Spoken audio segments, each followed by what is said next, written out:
What time does the 7 o'clock meeting start? Thanks, Sean. You guys hear him? What time's the 7 o'clock meeting start? 7 o'clock. 7 o'clock. Thank you very much. We open every meeting of Position of Neutrality with a prayer, and Wayne has agreed to do that tonight. Good. Are you on? It's on. Oh, there we go. Everybody stand to your feet, please. Heavenly Father, we thank you for your grace and your power and your spirit that you give to us. We ask you to come into this place tonight, God, and speak to our hearts and speak to our minds, Lord God. May we have the power to look introspectively and to share that with another human being. We ask all these things in Jesus' name. Amen. Amen. Thank you, Wayne. For all of you who are praying people, Chaplain Lee is in the hospital again tonight. You can offer him up in prayer. Thank you all for coming. It's a light group. We must not have got the memo out. Some of you, how many of you are alumni? A bunch of you. What are we going to do? First of all, thanks for coming out. And second, you've probably been seeing on social media the surveys that are out there. We're trying to continue to track outcomes out in the community. Those of you that are out killing it, we need the policymakers and people in the community to know that you're still doing good. So we're tracking data about the jobs you have and you know, the successes you're having out there.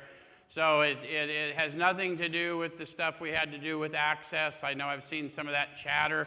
This is all about making sure the people at the legislature and the city council and at, you know, all levels of government know that people come out of here, they succeed at high rates, and they're achieving things that have never been thought possible. But we need your help to fill out those surveys, so when you see them either on this broadcast later, if you look at it, or on any of our social media, if you just follow the links, and if you guys are still in touch with some of your other graduates, if you would do that, those of you watching us online, you know, click on that link and send us back. We're trying to get those survey results because it matters when we go to the legislature and to various places where we're trying to get policy that's more friendly to what we try and do here. Yeah?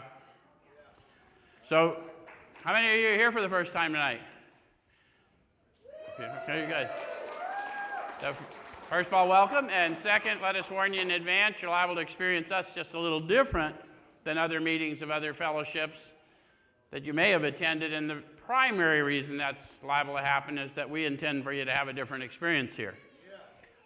What we do, we've been doing for lots of years. We just take a look at the suggested instruction for a step or so a week directly out of this book. And we use this book in 12-step recovery. Why? The process described by the authors of this book has been proven to work for addicts of the hopeless variety, addicts to alcohol and other substances. Yes? So what I'm doing up here is trying to show you how I find my experience in the book, because it's a book of experience. It's their testimony, the first 100 who recovered, and their witness of the first several thousand who recovered.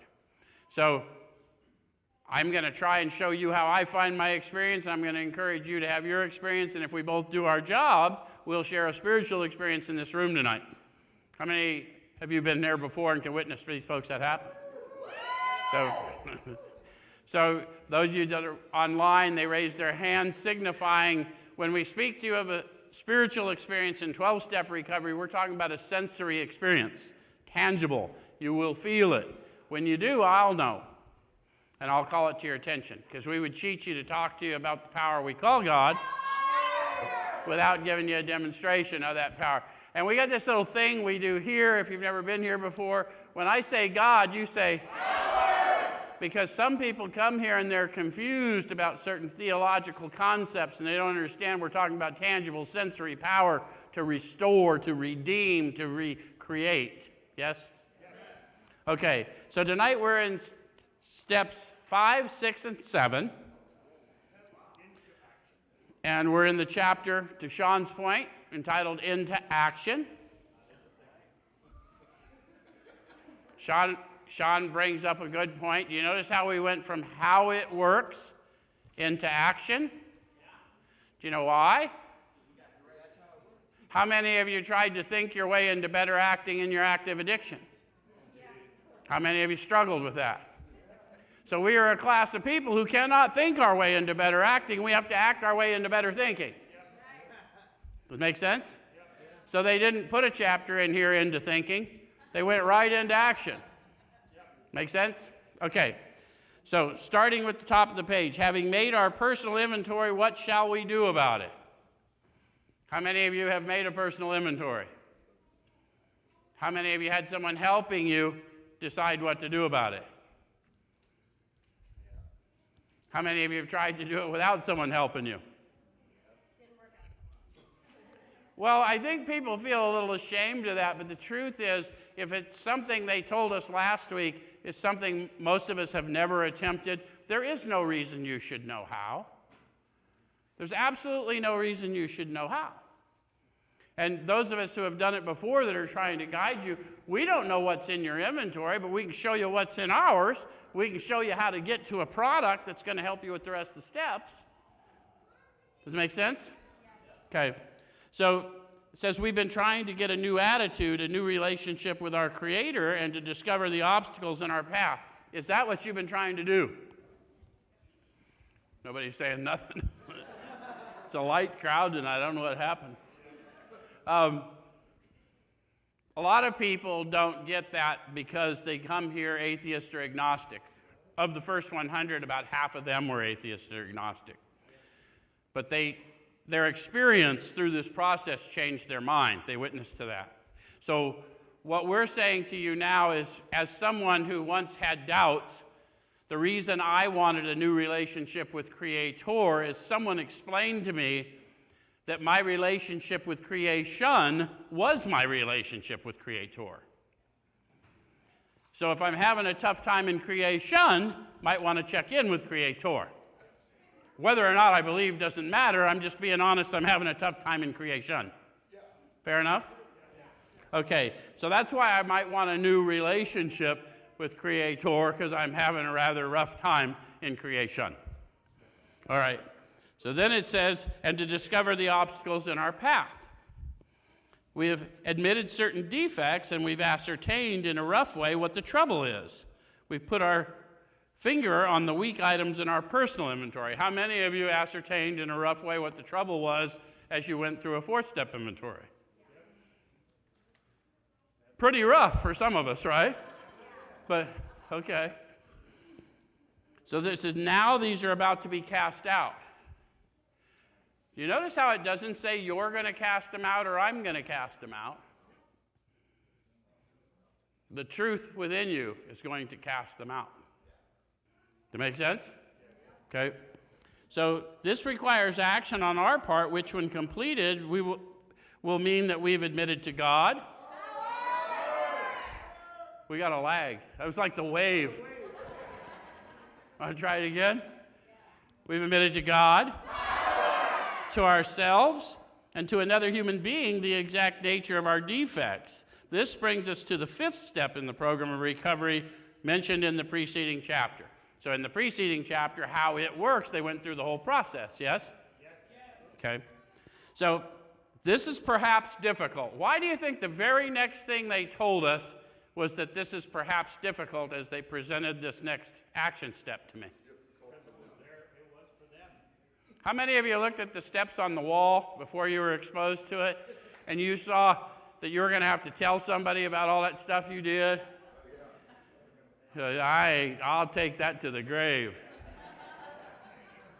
So now, having done the inventory, we've realized that me and this other human being and this power within me knows, but now I'm going to have to tell this person I desperately want to like me.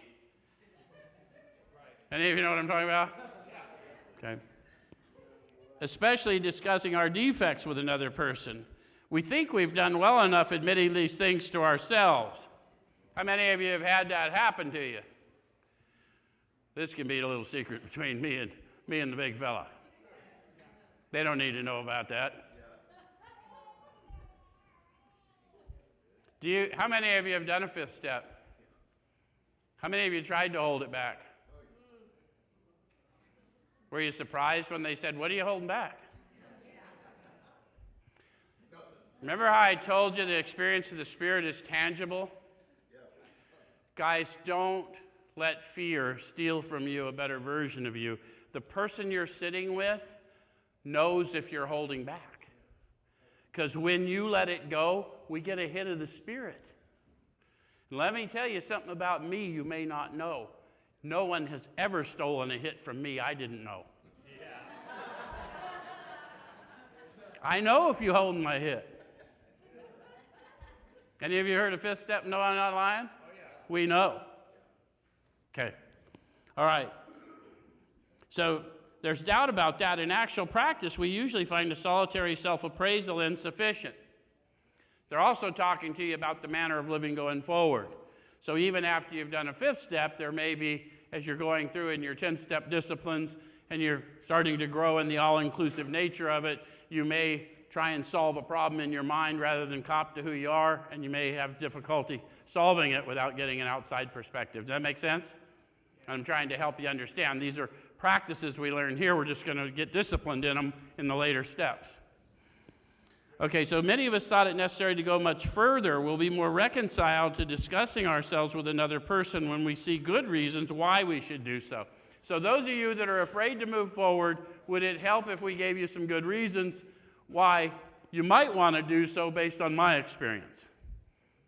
It would make more sense, right? Because that's the kind of people we are.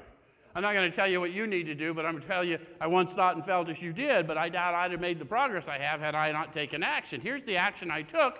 This is what I experienced as a result. If you want what we have, you're willing to go to even certain lengths to get it, then you're going to have to get ready to take some steps. Yeah? Okay. I'll say the best reason first, if we skip this vital step, we may not overcome drinking. So that's something we may not lay out for them as truthfully as we should, and we owe that to them. How many of you came here to overcome an addiction? I mean, to the fellowship. I ask that, and people think it's a no-brainer, but I have come to recovery to fade some heat before. Any of you ever come here to fade heat? I didn't come here to do anything but overcome your opinion of my behavior.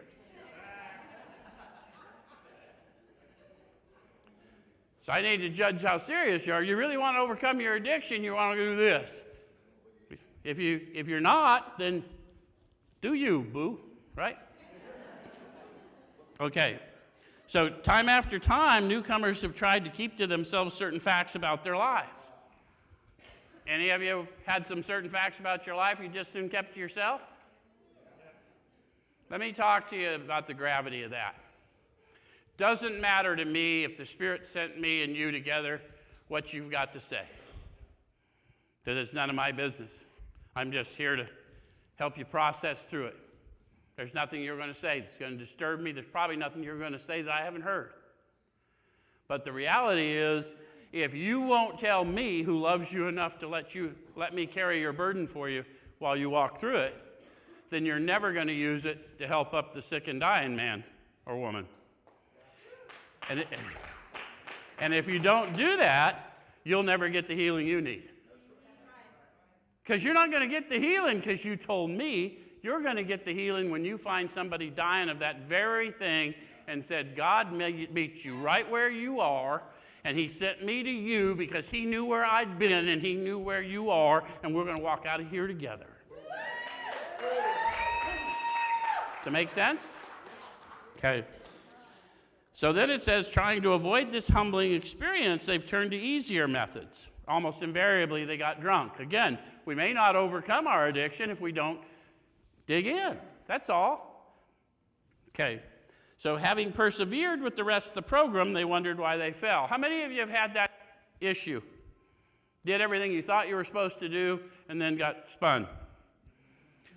So one of the things we should tell you is, one of the things we have done badly over the years is we haven't convinced people there's a program and a fellowship. Not because we're legalists, but because it's information people should have.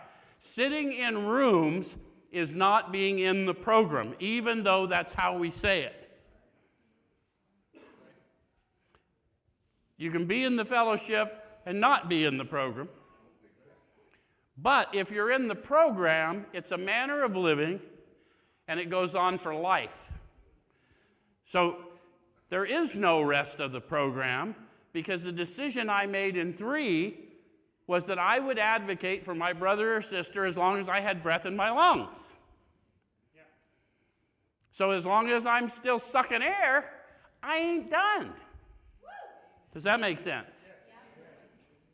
And that's what we need to help people understand. It's a manner of living. It requires rigorous honesty of me to me. Well, people always think outward, but it's not. If you want to find this power, the desire must come from within. You want to grow in this power, the desire must come from within. No amount of trickery, or it's not going to work. Okay, so we think the reason is they never completed their house cleaning. How many of you thought that doing the 4th step and maybe everything you could think of in the 5th step was completing your house cleaning? We could think that, right? The house cleaning is taking, now that I'm properly armed with the facts about myself, and I've gotten my spirit empowered through going through the freedom step, the purpose step, the 9th step, now I'm in the big amends, the 12th step, and that's where the house gets cleaned. I have repurposed what I thought was a wasted life in service to my brothers and sisters. Does that make sense? Okay, so then it says, they only thought they had lost their egoism and fear. They only thought they had humbled themselves. They have the word thought in italics. Why? Where's the main problem center? In the mind. The mind that would allow me to let fear steal from me the man I could be, it's gonna get me right there. My fear of what you'll think of me when you know this about me. Yes? So you don't think your way into selflessness. You have to act your way into selflessness. Does it make sense? And you really won't act your way into selflessness. All you'll do is offer yourself to someone else, and in the process of meeting their needs, your needs will be met, and you'll learn what it is to be rid of self. Yes? Okay. But they had not learned enough of humility, fearlessness, and honesty in the sense we find it necessary until they told someone else all their life story. All is in italics. Why do they emphasize that? Because my life didn't end when I came to recovery. In fact, in a very real way, I was dying one day at a time till I came to recovery and entered into this. And that was the first time I started to live. And again, as long as I got breath in my lungs, I haven't lived all my life story. Does that make sense? More than most people, the alcoholic leads a double life. He's very much the actor. To the outer world, he presents his stage character. This is the one he likes his fellows to see. He wants to enjoy a certain reputation, but knows in his heart he doesn't deserve it. How many of you wanted to have a certain persona? How many of you were pretty good at acting toward that persona? How many at times fell short of the persona? You know how it felt within you when that happened? I want to be thought of this way, but I know I don't deserve it. They're talking about the storm, the battle within, that will cause us to medicate. Does that make sense? It's sensory, isn't it? Who's feeling what I'm putting down here? Yeah, that's the power we call God. That's not happening from up here. That's happening in you. Okay. So it says the inconsistency is made worse by the things he does on his sprees. How many of you had sprees? Coming to his senses, he's revolted at certain episodes he vaguely remembers. Anybody? Hope they didn't see that. For most of you, they probably had it on camera. These memories are a nightmare. He trembles to think someone might have observed him. As fast as he can, he pushes these memories far inside himself. He hopes they'll never see the light of day. He's under constant fear and tension, and that makes for more drinking. So, any of you relate to that plan? Man, I hope no one saw that. push it down. Push it down far inside myself. Where's the power found? Deep down inside. I'm pushing down all that garbage on top of that light that I need to live. Y'all relate to the plan? It's not a very good plan, is it? No, but we all recognize it as humans, don't we? We got to grow in the Spirit so that we know that there are no secrets in the realm of the Spirit. And we get freer and freer and freer of the idea that we can't make a mistake and still be in service. Yes? Okay. So then it says psychologists are inclined to agree with us. How many of you have been to a mental health professional? I should see a lot more hands.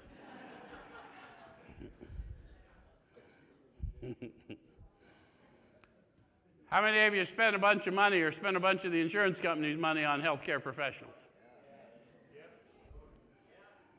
How many of you told them the whole truth or followed their advice?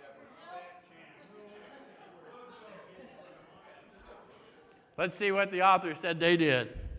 We've spent thousands of dollars for examinations. We know but few instances where we gave these doctors a fair break. We've seldom told them the whole truth, nor have we followed their advice. Why do I want you to look at their experience? Because rarely have you seen a person fail who's thoroughly followed our path. Every mistake they made, they recorded. They told you over and over, we're not saints.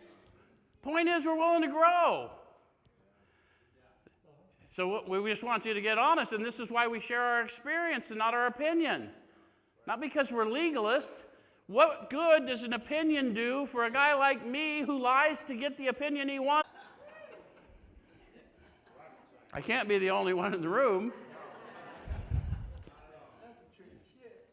Unwilling to be honest with these sympathetic men, we were honest with no one else. Small wonder many in the medical profession have a low opinion of alcoholics and their chance for recovery. How many of you have discovered that? In your active addiction, all of you did, right? Any of you go to the hospital to get a little help? They tell you you're engaging in drug-seeking behavior? It's kind of the way they got the system set up, ain't it? So we must be entirely honest with somebody if we expect to live long or happily in this world. Rightly and naturally, we think well before we choose the person or persons with whom to take this intimate and confidential step. So it's okay, folks, to take a little time if you need to decide who's going to help you with your story. But do not let that, again, we're not going to think our way into better acting. We're going to have to act our way into better thinking. My guess is someone's going to present themselves. You're going to feel safe enough that that's going to be the one. Does it make sense? All right, so those of us belonging to a religious denomination which requires confession must and, of course, will want to go to the properly appointed authority whose duty it is to receive it. So those of you who come from religious traditions that require confession, they're saying go to confession by all means. Make sense? And then they're going to give us some caution about that. Though we have no religious connection, we may still do well to go to someone ordained by an established religion. How many of you have had fear of pending charges and wanted to talk to somebody in the protection of the confessional?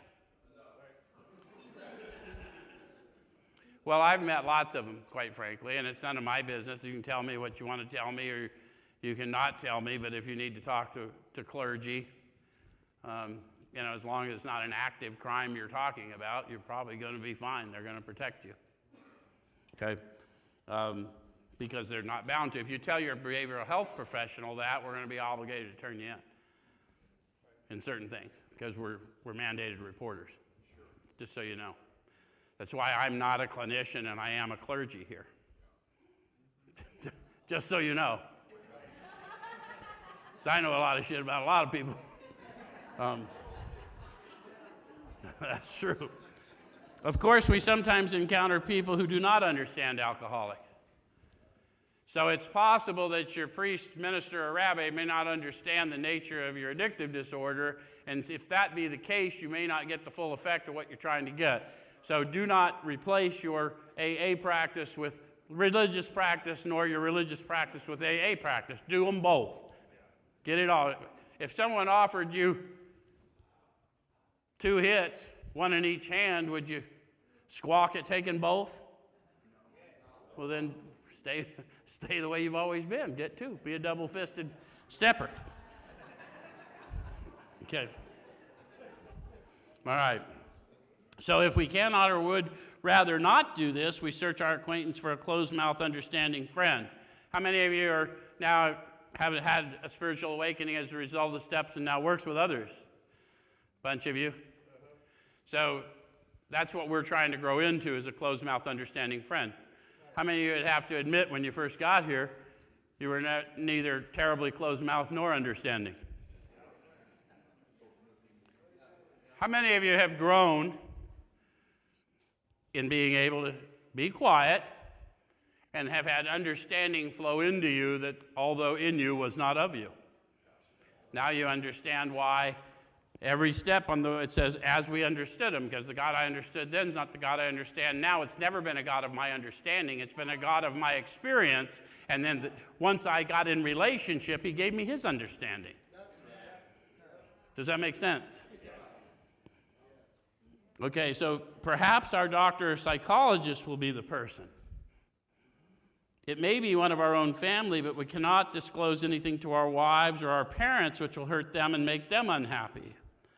We have no right to save our own skin at another person's expense. Such parts of our story we tell to someone who will understand, yet be unaffected. So understand what? Unaffected by what? I understand they're in the search for the truth. And as they unravel to the truth, there's liable to be some disturbing things that they've mistaken for their identity.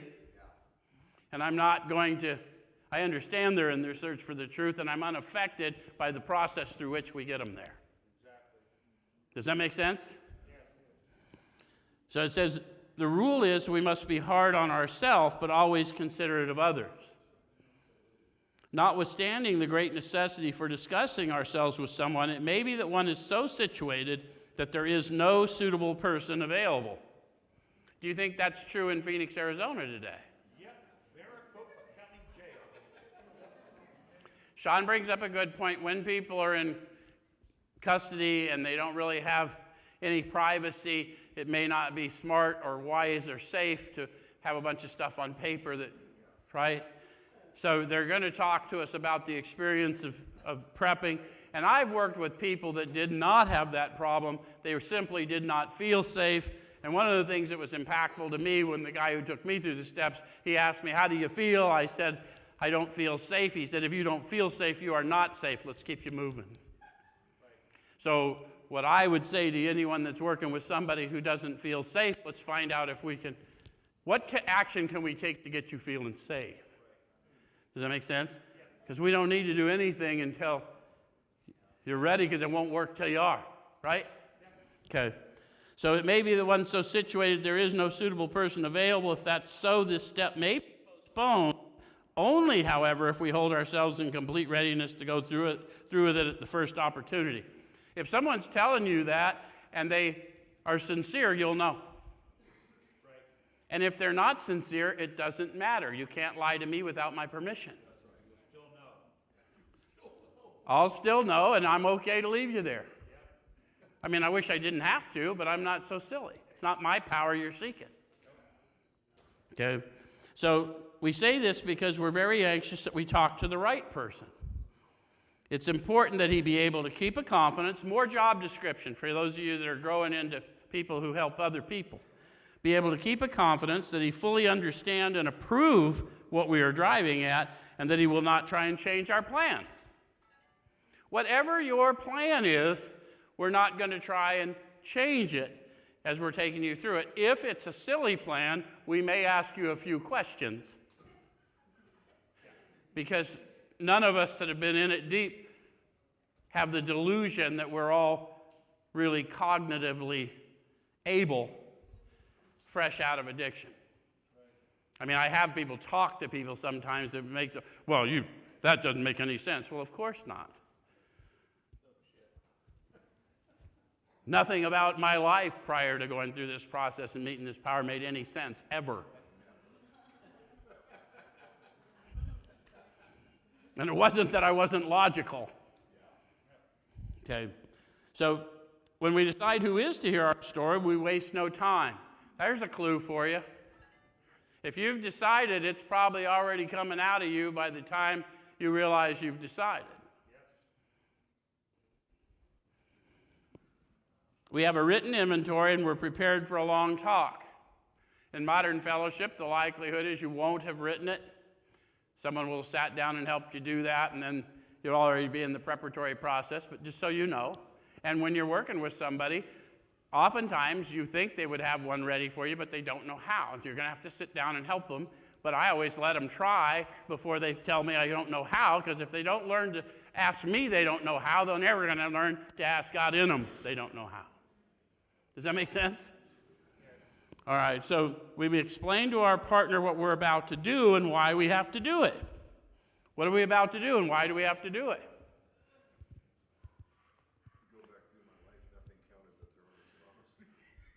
Yeah, they wrote this book thinking they could send it out into the world, people would read it and recover on their own, and they found out that wasn't true, that they didn't have success with that. So they're now speaking to the person taking you through this step, and it'll be my job to say, this is what I had to do, and this is why I had to do it, and this is why what I experienced as a result. Are you prepared to proceed? Does it make sense? All right, so he should realize that we're engaged upon a life and death errand. Most people approached in this way will be glad to help. They'll be honored by our confidence. How many of you have been honored when somebody came to you and asked you to help them with something? How many of you discovered what an honor it is when they literally are entrusting their life to you, which is what's up? So anyone that's in the Spirit will know, I can feel you guys feeling me, you are never going to find any of us that are serious about this too busy to help you with your story when you're ready. I guarantee you. If we have to stop what we're doing, we'll go do it, right? That doesn't mean that we're going to rearrange our whole schedule so it fits yours. But if you need to get it out, we're going to stop whatever we're doing, and we're going to get it done. And if you got time, I got time, right? Make sense? Okay. Got to remember it really is a life and death errand. How many of you have been around this addiction thing long enough to know you talked to somebody one day and you read about their overdose the next? How'd you like to be the one that was supposed to meet them? You don't want to be that guy. Okay, so it says we pocket our pride and go to it. They're giving us a metaphor. You get the metaphor? Yep. I know you're scared. Put your ego in your pocket. Right? Do it. Physically put it in your pocket. We know you're scared. Whatever it is you're afraid to tell me, God already knows, and it's none of my business. All right, so illuminating every twist of character, every dark cranny of the past. Now, some promises and some conditions. Once we have taken this step, withholding nothing, we are delighted. Hear what they said? How many of you got through a fifth step and felt an experience of delight? Some people do, some people don't, but that experience of delight, that's what the one taking you through it feels. We know when you're withholding, and we know you're not because we are delighted. Does that make sense? Okay. Then they're talking about some other states of being. We can look the world in the eye. How many of you experienced homelessness in your struggle? The promise of us being able to look the world in the eye when we have made a conscious effort to never let that happen through our whole, yes? That's incredible. We can be alone at perfect peace and ease. How many of you haven't tried to be alone, never had the opportunity to be alone, and then when in recovery you finally got the opportunity to really be alone and found out how scary that could be, how active the mind was with nothing else going on? So they're promising a place, a still place where I can hear the inner voice. And I'm starting to learn that my prayer to unblock my consciousness, raise my awareness of that power within me is happening. Does it make sense? Regardless of belief. That's why they said We once believed like that, but our experience shows you need not be disconcerted. I once believed this power couldn't be proven to exist. I experienced these promises, and they pointed out to me that that was you growing in consciousness, and that's why you can feel what we're talking about now. And then I started noticing things like birds sing. That sometimes you can see the moon in the middle of the day. When did that start happening? That we lived in an in-color world instead of a black and white world. How many of you can relate what I'm talking about? That's what it means to awaken in the Spirit, guys. To actually be in the world you're in. Our fears fall from us, and we begin to feel the nearness of our Creator. See how unapologetic the authors are talking about the flow, the tangible flow of the Spirit? As I move through this process, I begin to feel that power within me moving. We may have had certain spiritual beliefs, but now we begin to have a spiritual experience. Look at how they differentiated it. How many of you came here with beliefs? And then when you started having the experience, you learned a whole new theology. Talking more to the religious folks, but even people come here as non-believers and they start walking in the Spirit and they start having these experiences. It's pretty hard to deny I need to widen my branch of knowledge. Yes? Okay. So the feeling that the drink problem has disappeared will often come strongly. That's a promise and a warning. How many of you got through 4 and 5 and go, I'm good? How many of you got spun after that? You look like that guy down at the car wash. Yeah? I'm not supposed to lift my arm over my head. I couldn't get to. So sometimes we think we're good because we unburden ourselves a little bit, but the reality is I didn't do anything but stack it up neatly. I haven't taken out the trash. I'm not going to take out the trash till I go make amends for harms done, and the big amends is always trying to help others. 9 just gets me fit enough to do 12, which is the big amends. Make sense? Okay. So it says, we feel we're on the broad highway walking hand in hand with the Spirit of the universe. Now they're talking in metaphor again. How many of you, after you started moving in this process, felt that your imperfection was something you could live with? That's a big thing. Some of you felt that. Who felt that? It was huge, because a lot of us had condemned ourselves, had we not?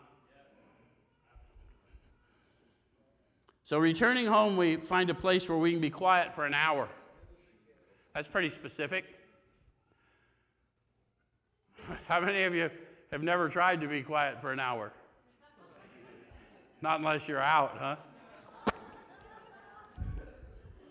It's harder than it seems. That's why I call it to your attention. But these are explicit instructions so that you're aware of the growth in the Spirit that's happening so rapidly within you. Does it make sense? Especially if people come here atheist or agnostic and these things start happening for them. They need to process it. So then it says, carefully reviewing what we've done. What have we done? I've written down all these facts about myself, my selfishness, dishonesty, resentment, fear, all the inconsiderate habits, the dishonesty, all of those things. I know all the facts about me, and yet I'm still feeling the Spirit moving within me. So apparently, I'm okay with the Creator. Does that make sense? So then it says, we thank God from the bottom of our heart that we know Him better.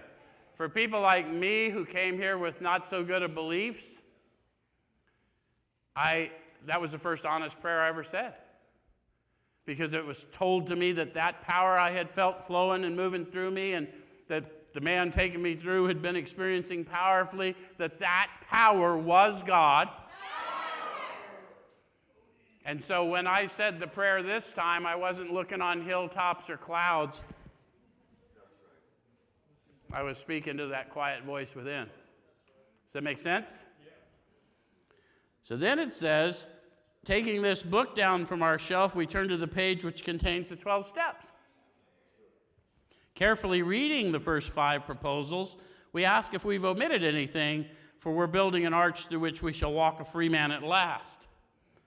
Is our work solid so far? Are the stones properly in place? Have we skimped on the cement put into the foundation? Have we tried to make mortar without sand?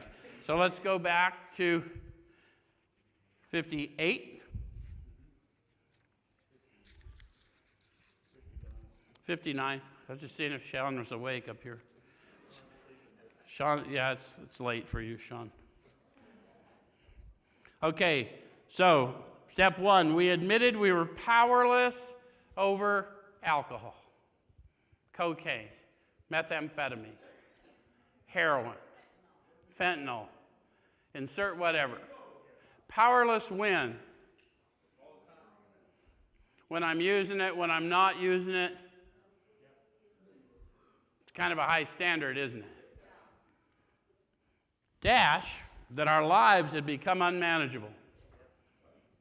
Now, they made me cop to that in 1, but they didn't help me discover the truth about that till 2.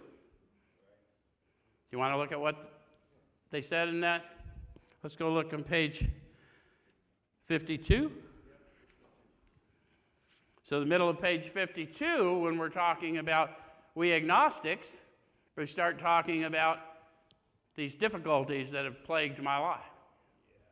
And it says we had to ask ourselves, middle of that page, we had to ask ourselves why we shouldn't apply to our human problems the same readiness to change our point of view.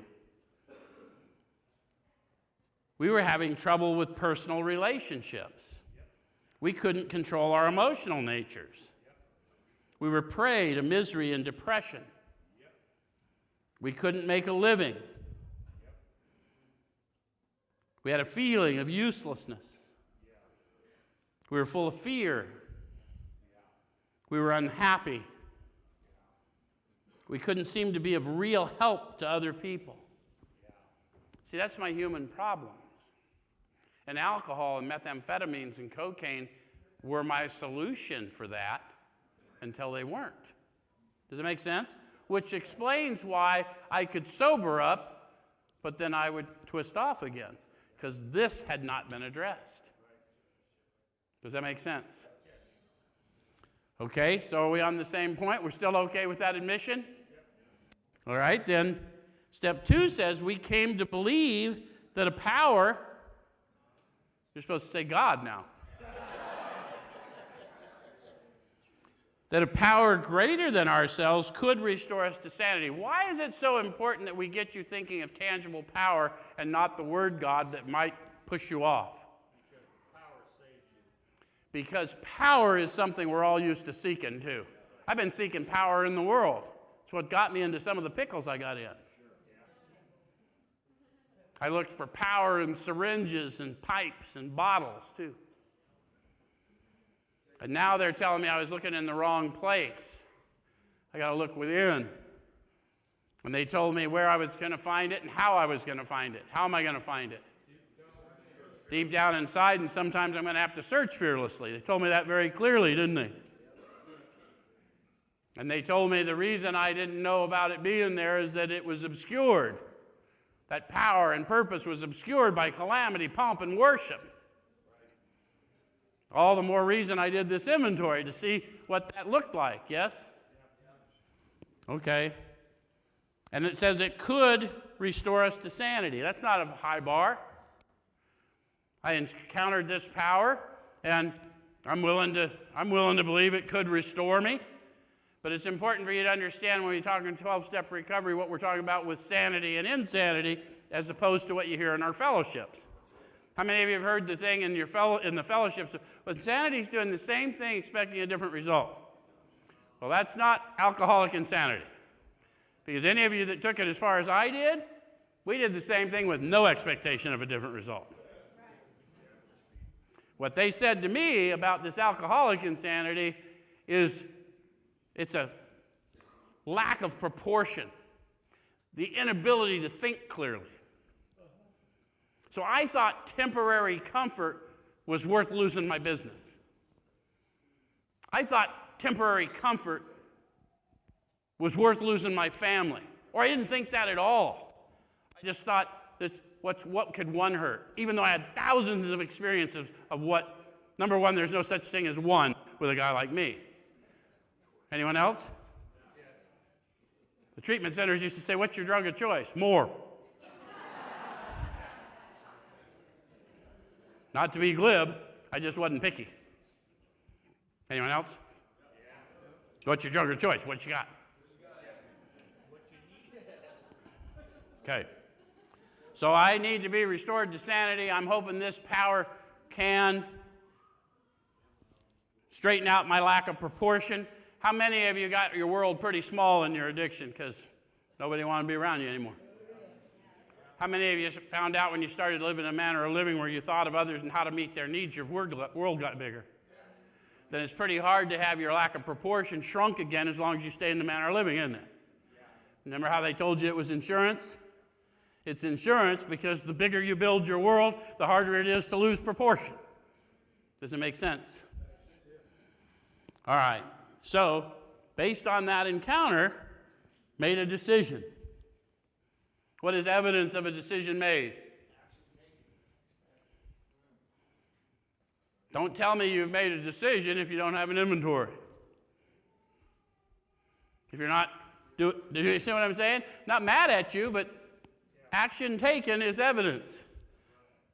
There's people in here that know that the old timers always told us 3 frogs on a log. One makes a decision to jump. How many frogs? 3. All he did was make a decision. He didn't jump.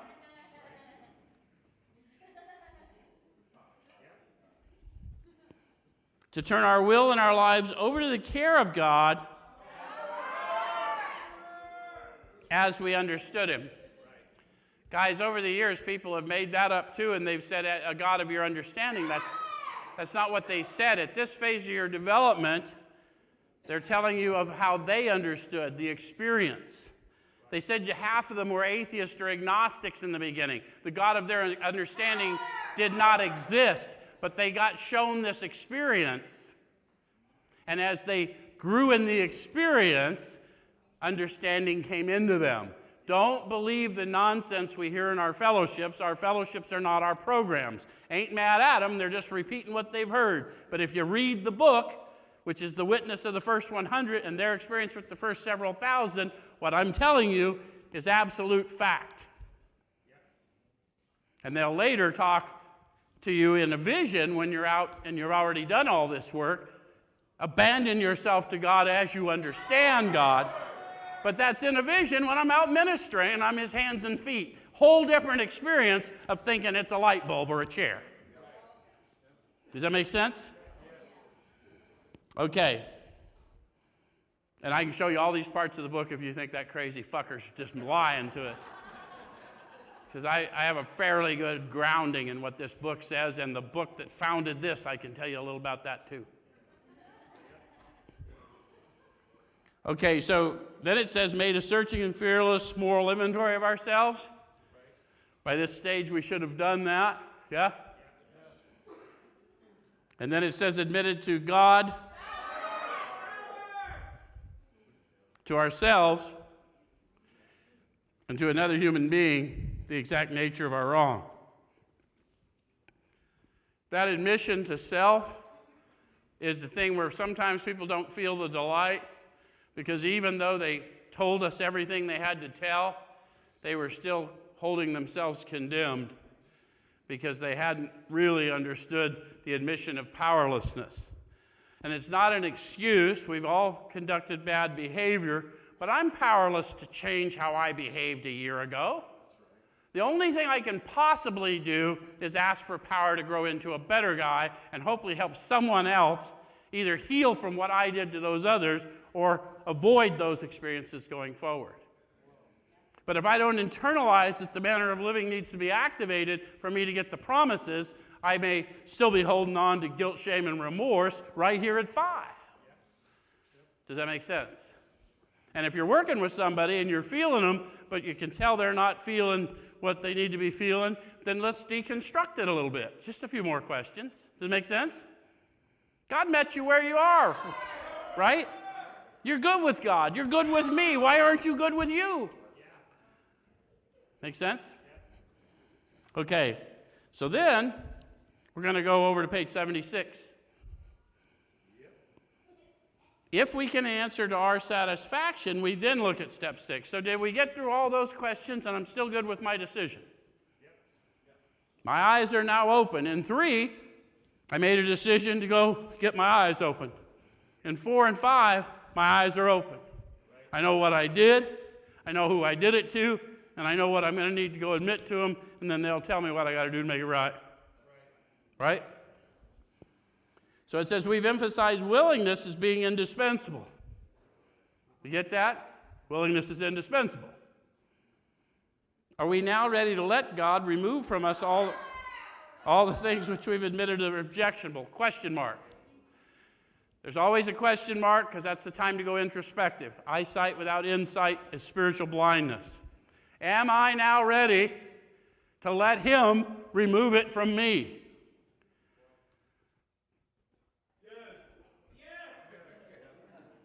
Truth is, some of them I am, and some of them I'm not. Yes? This might be the time to start looking at what the process looks like, right? Because it's not going to work unless I'm honest. Okay? Can He now take them all, every one? How many of you had a sponsor that said, look, write down what you're willing to do right now, what you're willing to do in a little bit, and what you're willing to pray for willingness for? You got to start somewhere. We're going to act our way into better thinking. Remember, you're going to go through the rest of the steps, guys. It isn't like I'm listing defects of character here. I don't even know what they are. I think some of my defects are assets at this point.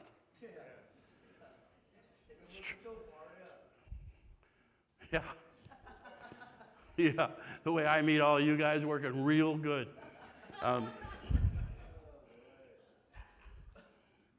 I never trust you guys when you tell me how to get away with crime either. Because if you were experts on that, we wouldn't have met. Can He now take them all, every one? So the entire instruction for 6 over the years, people said there's no instruction for 6. Yes, it is. It's in through the rest of the book. It's before and it's after. The key part is I'm going to let God do it. I'm going to follow through in the process. I'm going to ask for power to go out and start making amends for harms done, and I'm going to try and carry this message to others. And in that process, He's going to remove everything because I ask Him to. Does it make sense? Yeah. And if we still cling to something we will not let go, we ask God to help us be willing. This is where they start to get very clear. Willingness is divine power. Do not be that man or woman who tells people you won't work with them because they're not willing. Of course they're not. They don't think they're deserving. It has nothing to do with their willingness when they're new. It has everything to do with my willingness. I'm going to show you dignity even if you don't think you deserve it. If you push me away, I'll go. If you call me back, I'll come. Because the fact is, none of us gets access to this power on our own. Someone imparts it to us through loving kindness. Does that make sense? Then it says, when ready, we say something like this. My Creator, I'm now willing that you should have all of me, good and bad. I pray that you now remove from me every single defect of character which stands in the way of my usefulness to you and my fellows. Grant me strength as I go out from here to do your bidding. Amen. I call to your attention, 3 doesn't have an amen on purpose. It was only half the prayer. I wasn't armed with the facts. God doesn't make too hard turns on those. Does it make sense? So until my eyes are open and I now know what's in front of me, now I need agreement because I need power. And I only tell you that so you understand where you're going, because if you read the 12 and 12, Bill tells you, this is the step that separates the men from the boys. I know that's a bit of a sexist metaphor these days, but growing spiritually and saying I've made a decision Doesn't mean anything. I can tell you I made a decision. You can believe me or not believe me. At this stage, I've obviously made a decision. I'm moving out. Am I still good with the decision I made now that I've counted the cost? Does that make sense? Well, then, we have then completed step 7. Next week, we'll look at 8 and 9. Thanks so much.